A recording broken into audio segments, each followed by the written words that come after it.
So today, as you can see, is the most bountiful letter in my ABCs of my Blu-rays. This is the letter S. And I have 1, 2, 3, 4, 5, 6, 7, 8, 10, 11, 12, 13, 14, 15, 16, 17. I have 17 of these Blu-rays. Technically this is 3, so technically have 19 movies here. Holy cow. So let's, oh actually 20 because there's another double. So let's start doing these really fast. Pretty close to the end of my series. This is really exciting. I hope you guys have enjoyed it. I know it doesn't get that many hits, but I really like making them, so I hope that you've watched the ones who have watched them. I hope that you've enjoyed them. So let's get started.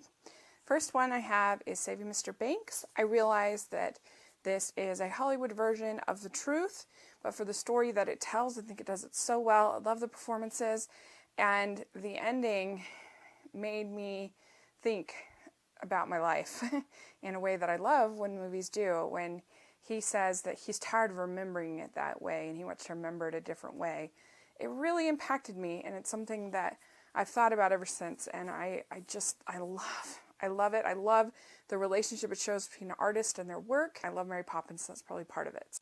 Next, another Emma Thompson. I have Sense and Sensibility, and I love this movie. I think it's directed by Ang Lee, and he has a beautiful touch to it. It's probably one of the prettiest period films. I love Jane Austen.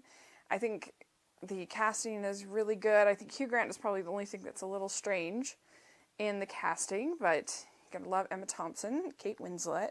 Doesn't get much better than that, and I love the ending in this as well when she starts to cry, but it sounds like a real person cry, not a movie cry, and I think it's one of my favorite Austens. Underrated, Hitchcock. You guys know I love Hitchcock if you've been watching this series, and this was actually evidently his favorite movie that he did. A favorite of his movies, Shadow of a Doubt, Joseph Cotten. And basically it's about this girl. She idolizes her uncle, and she's even nicknamed after him. She's named Charlie, he's named Charlie, and he comes to visit unexpectedly. And the longer he's there, the more that she realizes that it might just be this rooftop killer person that's on the run.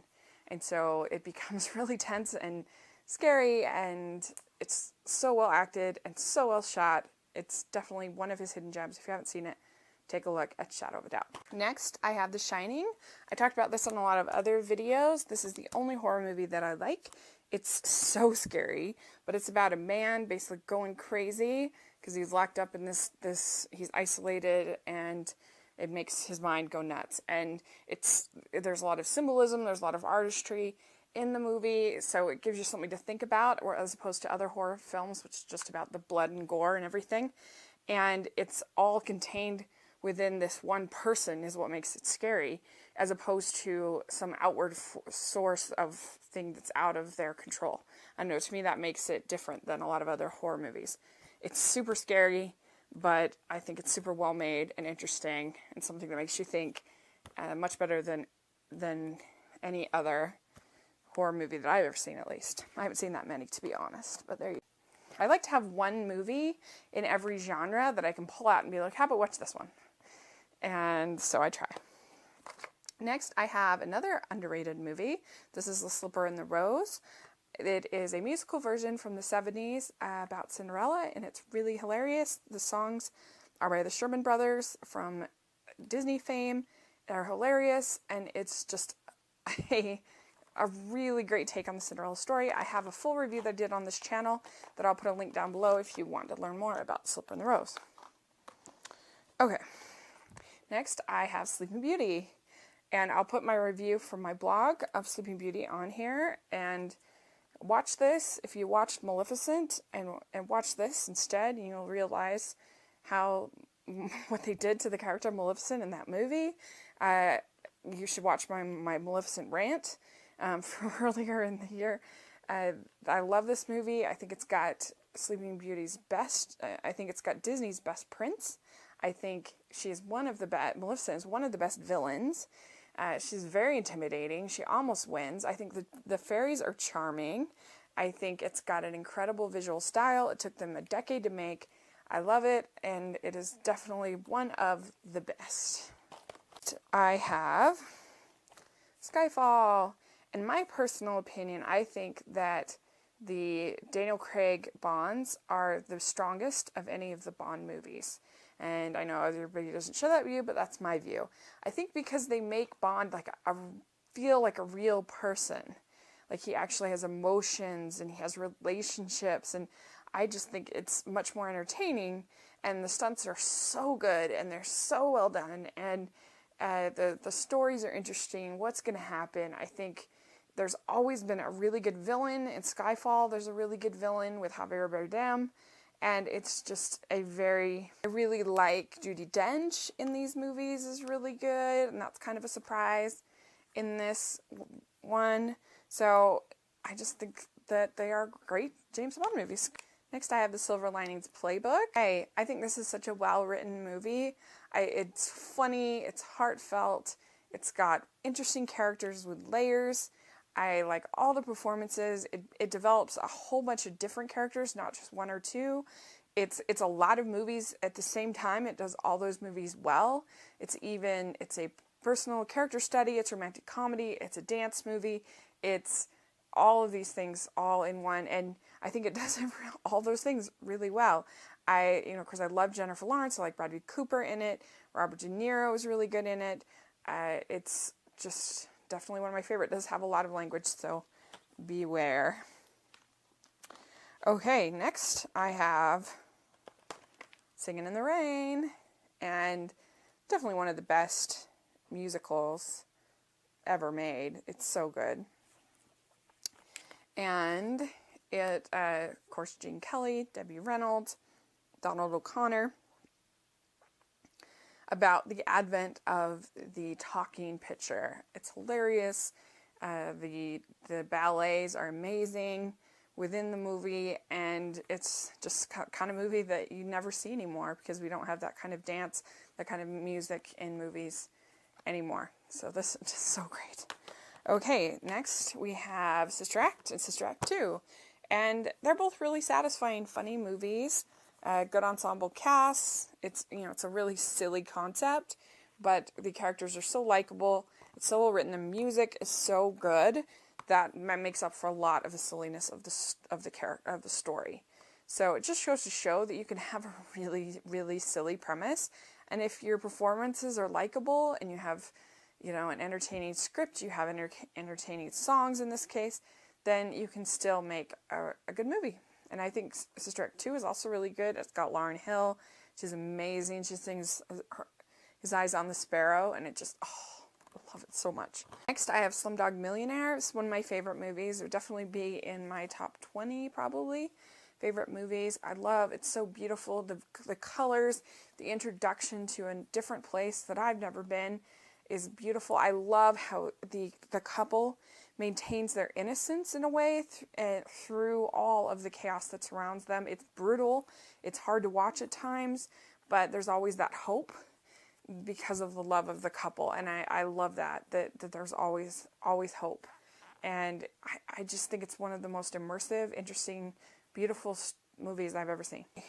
Then I have the recent Son of God. I don't know why this got such bad reviews. I don't get it. I thought this was really solid telling of the Jesus story. It doesn't do anything that different, but do I really want something that different in the Jesus story? I mean, I'm more open than some people. Like, I actually liked Noah, that took some chances and did some creative things with that story. But Noah is one thing, Christ is another. Like, I really don't want to get any creative touches in the Jesus story. So this, I felt like, was a really good version of the story from the Bible. It's the kind of thing you want to watch on Sunday. Next, I talk about change of pace. Next, I have Source Code, which is super fun. It's kind of like Inception. It builds tension really well. There's really good chemistry between Jake Gyllenhaal and Michelle Monaghan. And it gives you the clues of each time he's going back in time trying to stop this train accident from happening, trying to figure out what's going on. And it's just it's a great one to have on Blu-ray. It's one of the first Blu-rays I ever bought because the action movies are always the best on Blu-ray. And I have to say, I don't have Sound of Music. I should, because that's probably my favorite S movie, but I just haven't gotten it yet. I have it on DVD, I just don't have it on Blu-ray. Okay, next I have South Pacific.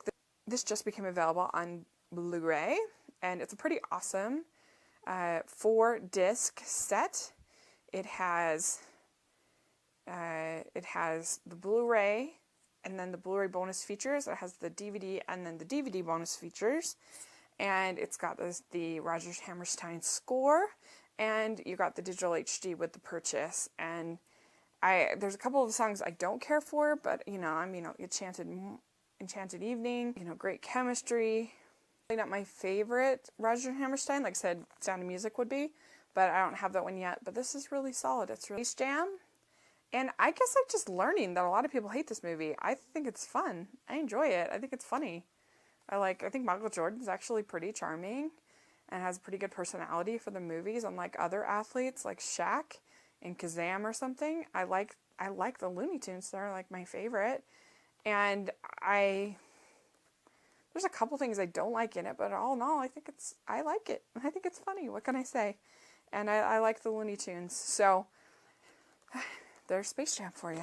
Then next, I have one of my favorite superhero movies. This is Spider-Man 2. And it is, I think, the best of the Spider-Man movies. It's got a really good villain, really great special effects, action scenes, the scene with the train. I'm not that big a fan of Kirsten Dunst with Mary Jane, but she's not in it that much in this, so it's okay. And I just think it builds tension super well. I think Peter Parker, Spider-Man, is very likable in this one. I think James Franco is really good in it. So altogether, it's a very, very satisfying superhero movie, is Spider-Man 2. And finally, I have Star Wars. And I know a lot of people have issues with Star Wars, and I'm one of those people. I do not like the special editions, but I like Star Wars, and I want to have it in my library. And I do have the 2006 versions with the bonus feature, theatrical release on DVD. But sometimes I want to watch it on HD, and stupid George Lucas changing them around.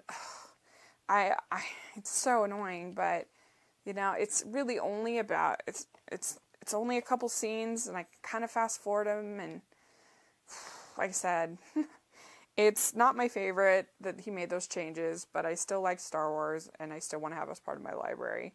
So there you go. That's my excuse.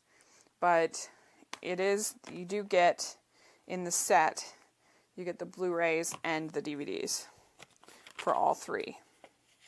So, like I said, if you want the theatrical versions, pretty much the only way you can get the theatrical versions at this point is to get the 2006 versions with a bonus feature, but it's not very satisfying because it's not in widescreen, and it's a kind of a rough transfer of the Laserdisc, which is the other way that you can get the theatrical releases, is you have to buy a Laserdisc player and get the Laserdiscs. That is really the only way right now, and so that's why a lot of nerds have Laserdisc players, so they can watch the theatrical release of Star Wars, which is so lame. I don't know why George Lucas did that. You think he'd at least give people the option of having, but he, wants his creative vision, and he doesn't really care what the fans think, which is sad. But I'm really excited for number 7. Yay! Please be good. Please be good. But I do really like the original 3. I think they're super exciting. I really like the first one. I know that a lot of people like the second one better, and I really like the second one. But the first one builds tension so well till that end with the Death Star. You're just about cheering. So we'll see if 7 is as good. Cross fingers. But anyway, that is my S's. Holy cow. I have a lot of S's. So what do you guys think of these movies? Any that you like? Any that you hate? Put down in the comment section below. Let me know. I'd really like to have a discussion. And I will put some links down of different reviews that I've done of these different movies. Like I said, I haven't done all of them, but I've done some of them. I've done Saving Mr. Banks. I've done some of them. So I'll put down links to the ones that I have done, and I would love your feedback. So please subscribe to my channel. I'm always trying to put new and interesting videos up all the time, and I really appreciate it. Thanks so much. Bye.